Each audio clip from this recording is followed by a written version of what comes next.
Greetings and welcome. My name is Mike Bankhead. I am your host. I am a bass player and songwriter from the Gem City, Dayton, Ohio. Today I'm talking to a local business professional named Gretchen Kelly, and I'm going to let her tell you about her new business adventure. It has to do with serving you tasty drinks. Yeah, that's what I said. You'll get that coming up soon on the You Could Be My Aramis podcast. And really, this is the kind of episode that we would have heard on the Gem City podcast in the past. And I feel kind of glad that I could step in and do an episode kind of like the kind that they might do. I hope you enjoy it. Happy Tuesday, Gretchen. Hey, how are you? Tired. And I always say that on this podcast, but it's always true. The last time I saw you, you were handing me drinks. Yes, with my new company. Well, fairly new. Yeah, that's why I wanted you to come talk about it, because I thought it was a cool idea. So before you talk about the company, I want to go back in history.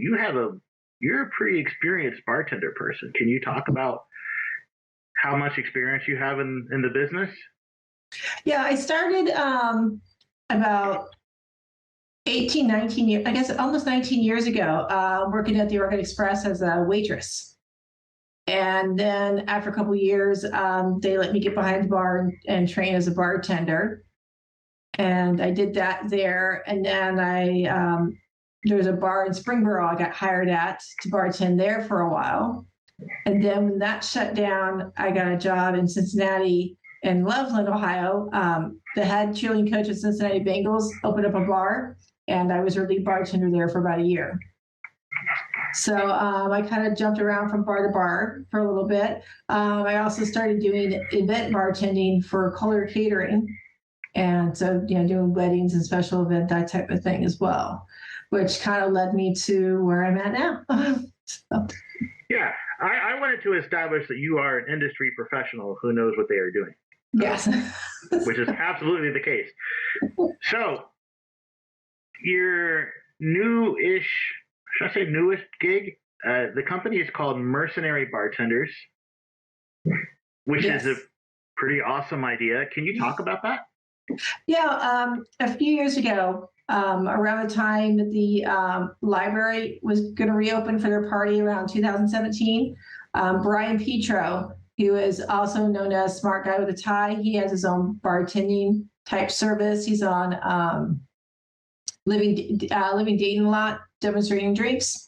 So he needed to get some people together to bartend for the gala, about 19 bartenders for the opening of the Dayton Library. And so we started getting together and having meetings with various people. And somebody said something about Mercenary Bartenders as a name for us. And I liked it right off the bat. Other people were like, no, it's, it could come as a bad, meeting or something like that. I'm like, no, it's absolutely perfect, because basically we're just a bunch of bartenders here getting together to do work. And so it's like bartenders for hire. So we did the gig. And shortly after that, Brian and me started working more and more on things together. Things would come up at the library or other places that people needed bartenders for. A lot of my friends would ask me to bartend in their home and other places for private events or for their weddings or whatever else they had going on. So I started doing that, and Brian and me started working together more and more together.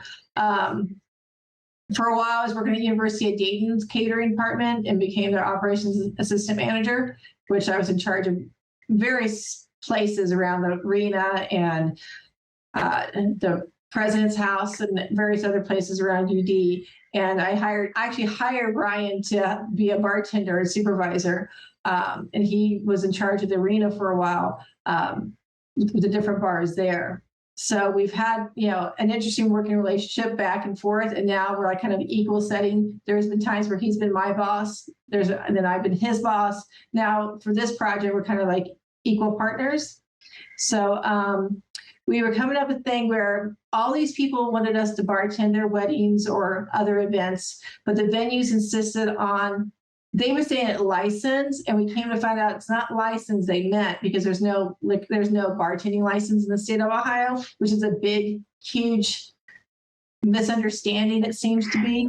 You have to have liquor liability insurance, which basically covers the venue if anything happens while you're working to a guest. Say a guest left and had an accident when they left.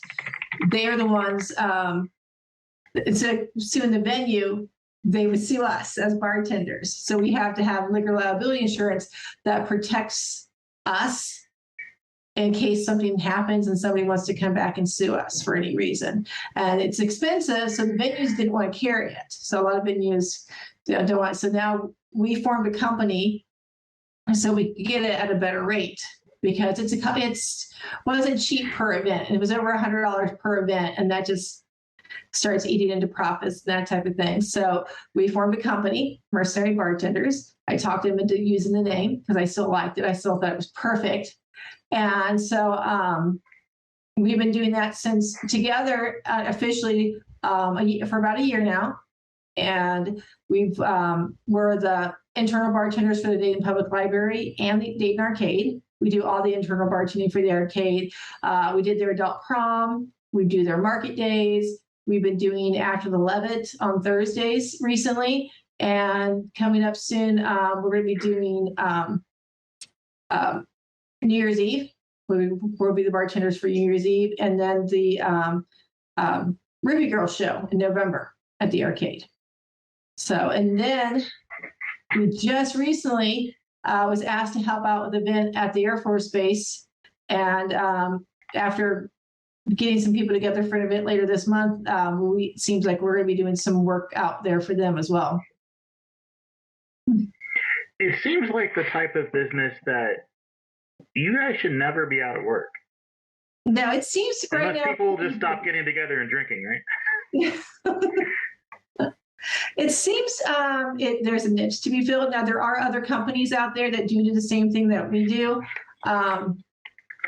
We haven't really compared ourselves to anybody else because it is still such a new thing. But I do know there's other places called Sips and Boozy and a few other places that offer bartending service. We try to just be competitive, but still cover our cost. Our bartenders are all insured. They're all covered under our insurance, and none of them have to get their own insurance. They're all covered, and they're all employees, and so they all have everything that they're supposed to have. And so, and it seems to be getting busier and busier. Well, that's good. And when I found out about this, I thought, this is fantastic. Like, this is someone I actually know. And, those of us from Dayton generally like to support other local businesses, right? You're a local business, and you guys both know a lot of people in the community. And, hey, if you're listening and you need some bartending service for an event, here are folks you might want to hire. Where should I send people if they wanted to learn more about you? Well, we're in the process. Since we are still a new company, we're still working on getting things like social media going and everything. We do have a Facebook site called Mercenary Bartenders on Facebook. And then we also, we're in the process of getting our website going, which would be Mercenary Bartenders as well. It'd be mercenarybartenders.com. So for now, Facebook, and then your website will go up at some point. Yes. So that's awesome. And most people know me. Most people know how to get a hold of me anyways. This is true. So, yeah, since you have been a fixture in Dayton nightlife for so long, you've seen a lot of musicians in our community play and a lot of bands. Do you have a favorite Dayton artist? Always Shrug. Bless you. You probably can't see that I'm wearing a Shrug shirt, but I'm wearing a No, I can't. Did not even notice that. Yeah. Yeah, they're my favorite too, obviously. Yeah, I miss seeing them more often than just occasionally, and once in a great while now. And so, and anything with Patrick Combs in it is one of my favorites. Any band with Patrick in it. What's the first song you can remember ever hearing in your life? Think back to your childhood. This is a question I ask all the guests, so you get to answer it. I think it had to be Johnny Cash, a Johnny Cash song, if I remember right. When I was little. I couldn't tell you which one it was. One? But I can't remember what it was, but I remember my parents listening to Johnny Cash a lot. So that was like in the 70s. So do you still enjoy Johnny Cash? Yeah, actually I do. I do still enjoy it. So, but I remember one time coming from home from grade school. It's weird to think about now, but at the time, being after being a parent and everything myself, I remember coming home from school one time, and I was the youngest of four, so my sisters, who were a little older than me, had records, that type of thing, and they were into AC/DC. And we remember coming home from school, my mom had the album on and was listening to Big Balls as she was cleaning the house, and it was just at the time just weird. But now I'm like, well, no, it's not so weird. Because she had us young, and so she was in her late 20s, early 30s, and back then we just thought, Mom, what are you doing? Mom was like, I'm listening to rock and roll. Yes. So let's go for more childhood memories. What did your childhood smell like? That's a question I stole from Terry Izzy Rock Martin from the defunct Gem City podcast. May they rest in peace. He used to ask that to all the guests. Oh, I would have to think about that one. We moved a lot, so the smells changed on a regular basis, I guess. You got time, no rush. I like this question because sometimes it means I get to hear a story. Oh, okay. Smell. That's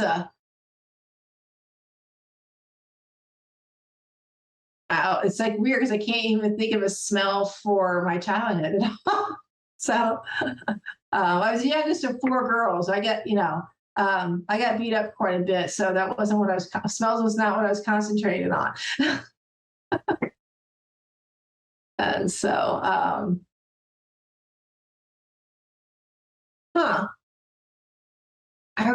honestly, I feel bad. I don't really have a smell that I can remember from my childhood very much, or that would define it. So, is there anything that you smell in modern times that takes you back to a time when you were a child? No, not really. I gotta say, there's really nothing. I mean, but not a smell, anyways. So that makes you a very unique answer for that question. It usually surprises people when they got to think. So that part's not a surprise. Yeah, I'll bet that you'll think of something like next week and be like, I should have said that. That's what's going to happen. Yeah, that's what probably will happen. So yeah, I grew up in Springfield, and we moved several different places. I went to several different schools. So I think it was kind of hard to have a certain smell because everything changed so much all the time. I get it. I am out of questions. Is there anything else you'd like to talk about? When are you performing again? Repeat, please. That was really fast, and my brain didn't I'm process. Sorry. When are you performing again? I am performing next at Yellow Springs Porch Fest on September 17th at an ice cream shop. This will be my first ever ice cream shop gig. So if you're not working that day, feel free to come out. Yellow Springs Porch Fest is, of course, free, as Porch Fests are. I'm at 4 at the O&E Corner Cone. I think it goes from like 1 to 6, and there's a whole lot of musicians and a whole lot of genres, and it's a fun event. So not just Gretchen, but other people who might be listening. If you are available to come see Porch Fest, come out. It's a good time. So we're going to be. We have our market days, which the Dayton Arcade has market days coming up September 21st on a Wednesday, and we will be bartending, so you can shop and get drinks. Various different artists and different vendors, local vendors, come do it. You can see the rotunda, and it's beautiful. Yes, it is very beautiful. And Tom Gilliam is going to be there selling photographs, and there's other people they're all local people. So if anybody needs to go start their Christmas shopping, and then get a drink while you're doing it. What's the time on that on the 21st? What I time? believe it's 3 to 8. All right. Yeah. So it's day drinking, but it's not it's not like 10 in the morning, so you don't have to feel guilty anymore. Yeah. So 3 to 8 at the Dayton Arcade. You can go see Gretchen and the rest of the Mercenary Bartenders in person at the Dayton Arcade, do some shopping, get some drinks. Very cool. Thank you very much for spending time with me today and talking about this really cool business idea. I thought it was brilliant from the second you told me about it in person, and I'm glad you took the time to come and pimp it a little. Let's get people involved and get people to bring you more business. So thank you. Thank you so much. Thanks again to Gretchen Kelly for joining me on this episode. This was actually supposed to go up Friday, but I got a little lazy and I got behind on editing the episode, so that's why there's the delay, and it's out today on Monday. That means you get 3 episodes this week, this one. And then on Wednesday, I'm talking to Matthew Kirk, owner of the Corner Cone, who is hosting 3 different artists at Yellow Springs Porch Fest this coming weekend. And I'll save the 3rd guest of the week for a surprise for you. But come on back Wednesday and learn all about Yellow Springs Porch Fest and delicious ice cream. Bye.